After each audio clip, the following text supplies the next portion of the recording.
Welcome to another episode of the Firepreneurs podcast. This is the final podcast in our Firepreneurs 101 series. We're going to do another series called Firepreneurs 102. In that series, we will talk about how to use some of this information in the day-to-day functions of your business. But the rest of this series, the last thing we're going to talk about is what is net profit or what is the bottom line. You hear people talk about top line of the business. We had an episode on that. You hear people talking like, what's the bottom line? What is the bottom line of your business? Is it in the black or is it in the red, right? What is the net profit? What's the difference between gross profit and net profit? We talked about that in a previous episode. Today, we're actually going to dig into the net profit, talk about some percentages that you should be aiming for if you're running a home services business. And it also talk about some variables that would impact what that percentage might be, whether some years it's this, some years it's that. So net profit, put simply, is the amount of money left over after you have spent all your money on your cost of goods sold and spent all your money on your operating expenses. On your P&L, there will be a total of your operating expenses, okay? Just like there's going to be a total of your cost of goods sold. But net profit is your gross revenue. We did an episode on what that is, minus your cost of goods sold, which gives you your gross profit. And then your gross profit minus all of your operating expenses, which gives you what is left is your net profit. And that's the distinction. That's the distinction between gross profit and net profit. There's two different profits on your P&L when done correctly. And both of those come from your gross revenue. So put simply, net profit is just gross revenue minus all of your expenses. Boom. What's left? Net profit. That's your bottom line, okay? Now, a little bit more sophisticated way of saying that is your net profit is what comes after you subtract your cost of goods sold from your gross revenue. That gives you your gross profit. After you've got your gross profit, you subtract your operating expenses, and what's left is your net profit and the bottom line of the business. So let's use an example of, say, $100,000. Got $100,000. Cost of goods sold was $400,000, which means you had a gross profit of $600,000. $600,000 was the gross profit, which was 60%. And then you subtracted out all of your operating expenses from the gross profit, which leaves you with $200,000. In that scenario, I'm sorry, good grief. That leaves you with $20,000. I was using $1 million. So again, $100,000 minus $40,000 would leave you $60,000 of the gross profit. $60,000 minus $40,000 would leave you a net profit of $20,000. Okay, now that I completely butchered the episode, we'll keep jamming here. So in that scenario of 100 minus 40 for your cost of goods sold, would leave you a gross profit of 60% or $60,000. You subtract your operating expenses, which was $40,000, 40%, which leaves you $20,000 from the original 100, okay? That means you have $20,000 left on the original $100,000 that you made in revenue.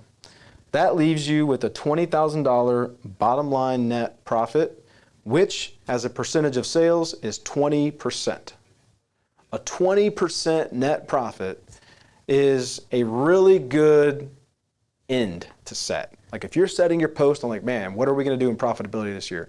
Go set that flag at 20%, okay? Here's the deal. If you aim for 20 and you miss it and hit 15, 15 is a really good number. That's a really good net profit, okay?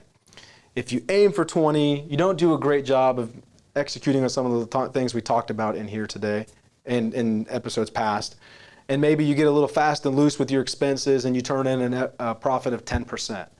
If you budgeted for 20 and you turn in 10, man, you gave up a lot of money, but guess what? You still had 10% left over. That's good, okay? When you get into the single-digit profits in a home services business, you just need to have a good explanation as to why. But it's not really a spot you want to live in. You want to try and get into that 10% or higher. I would aim for 20. Okay, that's where you're going to be able to yield enough cash flow to help fund some of your growth. And we'll have other conversations about whether you should self-fund your truck purchases and growth or if you should finance things. We've already had some segments on that in the past. with the beginning with the end in mind series that we did. Coach K talks about some of that. Set all that aside for right now. Let's talk about what you're aiming for, 20%. If you're aiming for 20 and you're missing small, 16, 17%, man, that's still a really healthy profit. That's going to leave money in the business to help get it through a slow season and make sure there's money left over to ramp back up for your busy season. So aiming for 20, even if you miss, is going to leave you with good profits. Now, if you're in the 10% range, right? Let's say you ended like a year of like 5 to 10%. What would be reasons why that might be okay? Well, you are going to find that depending on what stage of business you're in, there's these what called stages of business growth. There's stage 1, stage 2, 3, 4, 5. Stage 1 is like you're on the truck, you're getting the thing done. Money's coming in. You think you're living high on the hog because you don't have very many team members, right? So a lot of the money you're making, you're getting to keep a lot of it. You got the one truck and trailer, or you got the one dump truck, a couple helpers, and you're out there jamming, and you're making $800,000, $1,200, $1,500 a day, sometimes $2,000 a day, right? Maybe even more than that some days. And those days are like home runs, right? And it's kind of like, the honeymoon phase. It's like, man, this is awesome. I'm gonna do this forever. Yeah, but then you're like also realizing like, yeah, it's also hard work. And I've got a lot of things to do between the actual physical work and managing the team members and their expectations, and then doing the back office stuff, right? That's a lot of work. And so what happens is the honeymoon phase wears off, and then you start to get a little burnt out. And then you're like, okay, I need to have some people help me. And then you start hiring team members. And then the business starts to grow a little bit, but now you got more helpers, you got more people helping you do the thing, you're answering more calls, so maybe you're spending a couple days in the office, answering the phones, not doing the work anymore, and so the level of complexity in the business is increasing slightly, but it's still manageable, right? So now you're getting into a second truck, a third truck, and you're gonna find that in this growth of growing from 1 truck to 2 trucks to 3, 4, 5, is there's gonna be some times where your profitability might go up and then back down because you have to reinvest back into the company. And that's why I always encourage our team, our clients that we coach with, or just team members in general, like you have to invest back into the company in order for it to grow for the next year or the years thereafter. And the ways that you make that reinvestment sometimes is going to be buying equipment, not necessarily just dump trucks or pickup trucks and trailers. Maybe buying a backup trailer.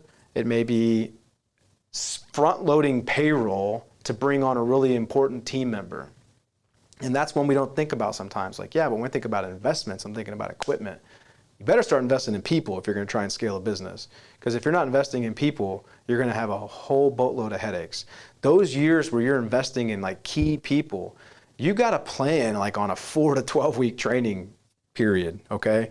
Even if you bring in somebody that's super skilled, like say for an office manager spot, and they're going to manage a lot of complex processes in the business.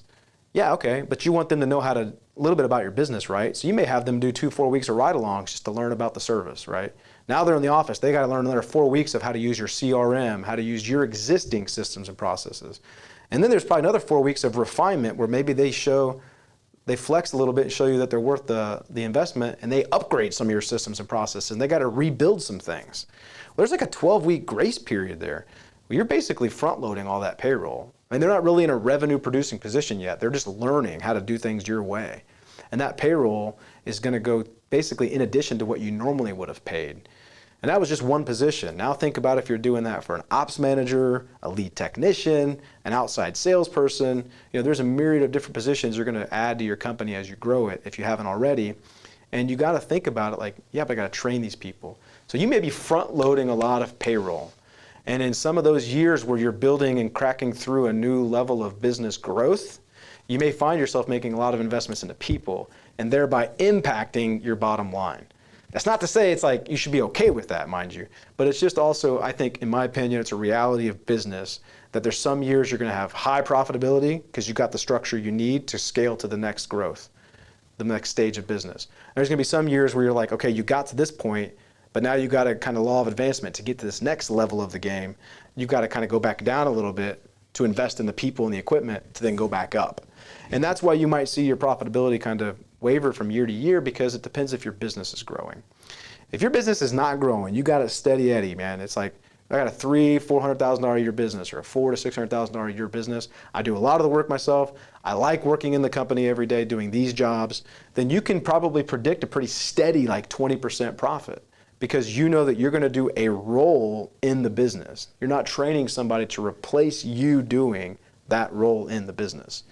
So your net profit percentage in some of these years are going to be higher when you've got everything dialed in right where you want it, and maybe lower when you're looking to level up and replace yourself as a certain role in the business. But by and large, what I would tell everybody is to aim for 20%. I know in exterior cleaning, there's guys that do 20, 25. I know there's guys that in exterior cleaning that even do up to like 30. But those companies are companies where the team members are also owners. Like the owners they're the ops manager in the field 4 or 5 days a week. Or the other owner is in the office, or it's a husband-wife team where they both hold a role in the company. One's holding like a sales manager, office manager role, and the other one's holding a like ops manager, lead tech role in the company. And they crush it from a profitability perspective. And so those are kind of what I would say to be the exceptions though, right? Where they're gonna get up to that closer to that like 30% range, 25 to 30. I think a lot of times you'll see in exterior cleaning like 20 to 25, but I feel like if I'm looking at industries across the board in home services, junk removal, carpet cleaning, exterior cleaning, duct cleaning, whatever the case, aiming for 20 with your budget and trying to carve out your expenses to match that aim of 20%. It's like you're aiming right at that. And if you beat it, awesome. If you miss it, but you miss it small, awesome, because you're still in this 15, 25% range. That's what I'd be aiming for. That'd be my advice for you, is to aim there. But also give yourself a little bit of a break if you are experiencing rapid growth and you have big visions of where you want to take the company. You got to know and be comfortable in your gut, right? And in your headspace to know that there's some years you're going to sacrifice profitability. You may turn in a 5 to 10% year, but you spent that year building this awesome team of people that are going to be with your company for 3 or 4 years and get you to the next level of the game. That's part of the growth mindset, and that's part of the uncomfortability. And one of the things you'll have to get over if you want to go after that is you got to stop worrying about what other people think. Quit worrying about the vanity game. Quit worrying about what all the people on social media think, or what they're bragging about. Half the people that I see on these groups don't even know what the hell they're talking about when it comes to net profit. Oh yeah, I got net profit 50%. Okay, well, we'll see, right? What are you paying yourself in the business? Well, I pay myself the profit. Okay, well then you're not true 50% net profit, because you should be paying yourself from the business to find out what it costs to pay that position. Then your net profit would be lower. All that being said, ignore all that. You focus on yours and you execute on yours. Don't be the person that's worrying about the talking. Be the person that's worrying about the executing and the actions. Aim for 20, start building your budget, and go out there and execute. So that's net profit. That wraps up our Firepreneurs 101 series. We've come through a lot of different stuff. If anybody has questions or feedback or wants to tell me that I'm full of it, by all means, go for it. But I'm here to tell you that this is coming from after doing this for 10 years, making a boatload of mistakes while I was on the truck, while I was getting off the truck, while I was trying to work on the business. And these are the things that I feel like are really going to set you up for success depending on what your company is. As long as you make these a priority for you, you're going to be able to scale your business up and to the right. So you'll see us next. Our next series after this is going to be Firepreneurs 102. We'll talk about how to use some of these things up here as tools in your business. In between this series and that series, we're going to have some interviews with some really kick-ass female entrepreneurs that have gone out there and done big things. So hope you guys look forward to that, and I will see you soon. Take care. Thank you for joining us for another episode of the Firepreneurs podcast. If you found value in today's episode, we please ask that you subscribe to our YouTube channel or consider leaving us a 5-star review on your podcast outlet. Take care, everybody.